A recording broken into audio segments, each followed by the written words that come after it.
शिवोहम शिवोहम शिवोहम।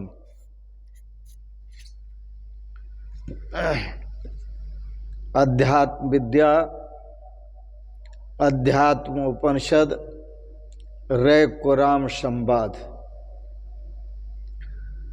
गुरुदेव भगवान बोले, हे राम जी, व्याघ्र बुद्ध्या विनिर्मुक्तो बाणे पश्चात गोमतौ नैतिष्ठति भिन्नत्येव लक्ष्यं वेगेन निर्भरम। बाघ समझकर, व्याघ्र बुद्ध्या बाघ समझकर, शेर समझकर छोड़ा गया बाण।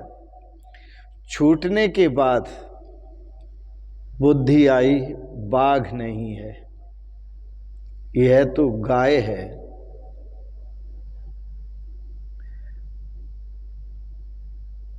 ऐसी बुद्धि आने पर भी बाण रुक नहीं सकता, पर वेग पूर्वक पूरी क्षमता के साथ वह तो लक्ष्य का भेदन करेगा ही, लक्ष्य तक जाएगा ही। इसी प्रकार किया हुआ अज्ञान में कर्म ज्ञान होने पर वो अपने लक्ष्य का भेदन करेगा ही। इसी प्रकार किया हुआ कर्म ज्ञान हो जाने के बाद भी फल तो प्रदान करता ही है, पर जीवन मुक्त पुरुष जीवन मुक्त रहता है। वो जानता है कि यह कर्म शरीर ने किए हैं तो शरीर भोग रहा है, यह कर्म मन ने किया है तो मन भोग रहा है, यह वाणी ने किया है तो वाणी भोग रही है। मुक्त होकर के जीता है। मैं आपको 100 उदाहरण बात कहूंगा महापुरुषों की। एक शब्द आपने बोला,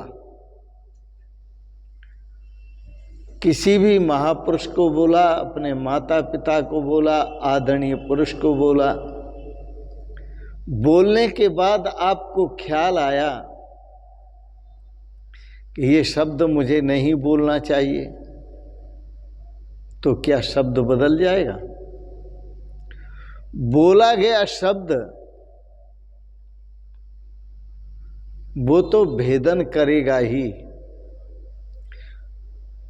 गलत शब्द बोला है तो महापुरुषों को ठेस पहुंचाएगा ही। अच्छा शब्द बोला है तो उन्हें प्रसन्नता देगा ही। इसलिए तो महापुरुषों ने कहा, वाणी ऐसी बोलिए मन का आपा खोए, औरन को शीतल करे आप शीतल होए। वाणी के भी बाण होते हैं, शब्द वेदी बाण, शब्दों के बाण होते हैं।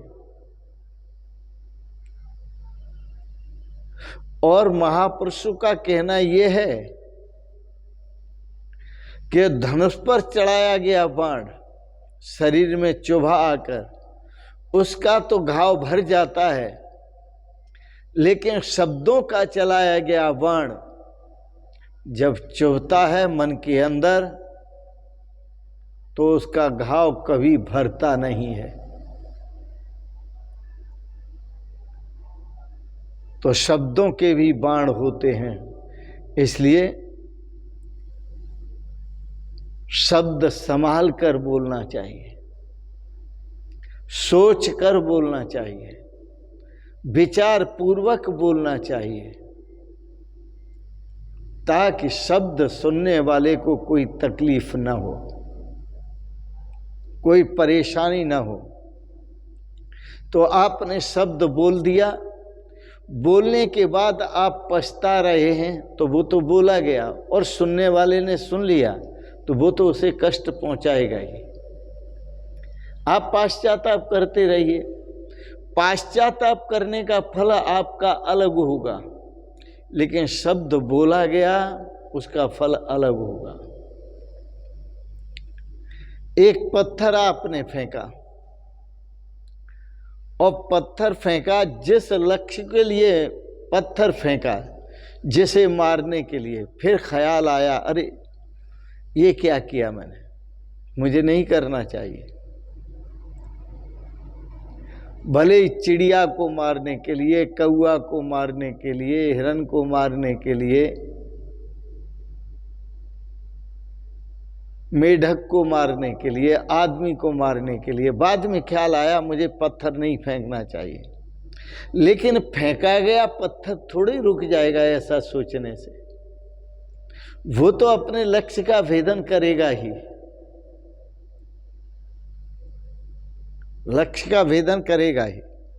तो छोड़ा हुआ पत्थर कभी रुक नहीं सकता, बोला हुआ शब्द कभी वापस नहीं हो सकता। इसी तरह से एक वाण जो छोड़ा हुआ है वो रुक नहीं सकता। वो कौन सा वाण? कर्म का वाण, जो आप कर चुके हैं शुभाशुभ कर्म, वो तो आपको भोगने ही पड़ेंगे। ज्ञान होने पर आप जीवन मुक्त हो जाएंगे, लेकिन निर्वाण को प्राप्त नहीं होंगे, आप मोक्ष को प्राप्त नहीं होंगे। शरीर रहते हुए वह प्रारब्ध बना और प्रारब्ध कर्म आपको भोगना ही पड़ेगा। अवश्य में भोक्तव्यम कर्तम कर्म शुभाशुभम। जो शुभ या अशुभ कर्म है वो तो अवश्य ही भोगने पड़ते हैं। ना भुक्तम क्षीयते कर्म, कर्म कभी बिना भोगे नष्ट नहीं होते। पर याद ये रखना, कर्म शरीर से होते हैं और भोगना भी शरीर को पड़ता है। कर्म मन से होते हैं, भोगना भी मन को पड़ता है। कर्म इंद्रियों से होते हैं, भोगना भी इंद्रियों को पड़ता है। तुम भोगता नहीं हो, तुम अपने आप को पहचानो। यही बात आगे के प्रसंग में हम आपको बता रहे हैं। विचार करो, हे राम जी, गुरुदेव ने कहा विचार करो। अजरो अस्मि अहम अमरो अस्मीति यह आत्मानं प्रपद्यते तदा आत्मना तिष्ठतो अस्य कुतः प्रारब्ध कल्पना। राम जी, प्रारब्ध कर्म सबको भोगना पड़ता है, लेकिन जिसे ये बोध हो जाता है अजरो अस्मि, मैं अजन्मा हूं, अमरो अस्मि, मैं अमरना हूं, मेरी कभी मौत नहीं होती, मेरी कभी मृत्यु नहीं होती, मेरा कभी जन्म नहीं होता। यह आत्मानं प्रपद्यते, जो अपने आत्म स्वरूप को इस प्रकार देखता है, इस प्रकार विचार करता है, तदा आत्मनो तिष्ठतो यस्य, वह उस समय अपने आत्म स्वरूप में स्थित हो जाता है। और आत्म स्वरूप में स्थित होकर कुतः प्रारब्ध कल्पना, जीवन मुक्त जीवन जीता है। वो जानता है कि मैं तो अजर अमर आत्मा हूं, अकर्ता अभोक्ता अविनाशी आत्मा हूं, मेरा प्रारब्ध कहां? कुतः प्रारब्ध कल्पना, मेरे प्रारब्ध की कल्पना कहां? कोई मेरा प्रारब्ध नहीं है। छोटे से उदाहरण, रामकृष्ण परमहंस को कैंसर हो गया था। क्या बात, पहुंचे हुए संत थे, स्वामी विवेकानंद के गुरुजी थे, सिद्ध संत थे। और जब कैंसर हो गया और मरने लगे, शरीर त्यागने लगे, तो शारदा उनकी पत्नी रोने लगी। शारदा को रोते हुए देखकर रामकृष्ण परमहंस ने कहा, शारदा, तुम्हारा रोना ठीक नहीं, क्योंकि तुम सदवा ही रहोगी तुम कभी विधवा नहीं हो सकती, तुम सधवा ही रहोगी, कभी विधवा नहीं हो सकती। वो यही याद दिला रहे हैं, अजरो अस्मि अमरो अस्मि नित्यो अहम शाश्वतो अहम। मैं अजन्मा हूं, मैं अमरणा हूं, मेरा कभी मरण नहीं होता, मृत्यु नहीं होती, मैं शाश्वत हूं। इसलिए तुम्हारे विधवा होने का कोई सवाल नहीं। शारदा खुश हो गई होगी। अपने अमृत की बात उन्होंने कह दी। महर्षि रमण हुए बहुत अच्छे संत हुए और सिद्ध संत हुए। जब उनका शरीर छूटने लगा तो भक्त रोने लगे, धाय से दी आंसुओं के साथ। तो महर्षि रमण ने कहा, तुम रो रहे हो, ये अच्छी बात नहीं। क्यों? कर्म की एक अलग क्रिया है, वो यात्रा पूरी करनी ही होगी। जीवन की एक अलग प्रक्रिया है, वह यात्रा भी पूरी करनी होगी। जहां तक मेरी बात है, जिसके लिए आप रो रहे हो, तो उन्होंने एक शब्द कहा, आई विल बी हियर। महर्षि रमण ने, आई विल बी हियर, मैं यहीं रहूंगा, तुम्हारे साथ रहूंगा, तुम्हारे भीतर रहूंगा, तुम्हारे बाहर रहूंगा, मैं कहीं जाने वाला नहीं।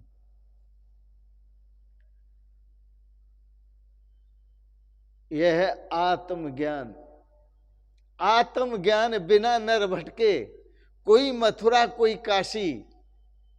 आत्मज्ञान के बिना मनुष्य भटकता है, मथुरा भटकता है, काशी भटकता है, अयोध्या भटकता है, कहां कहां भटकता है।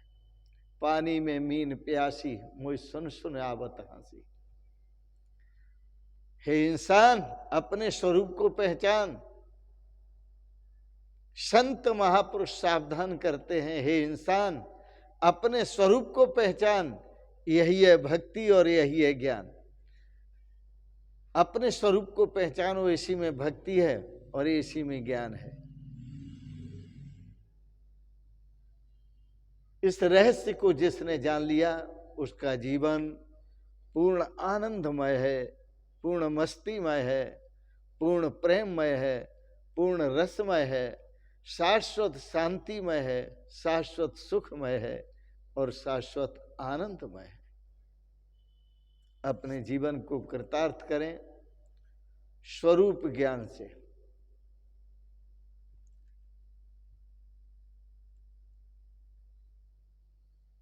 इन शब्दों के साथ ही वाणी को विराम दूंगा। आपने बड़े प्रेम और श्रद्धा से अध्यात्म विद्या का श्रवण किया, इसके लिए बहुत बहुत अनुग्रहित हूं।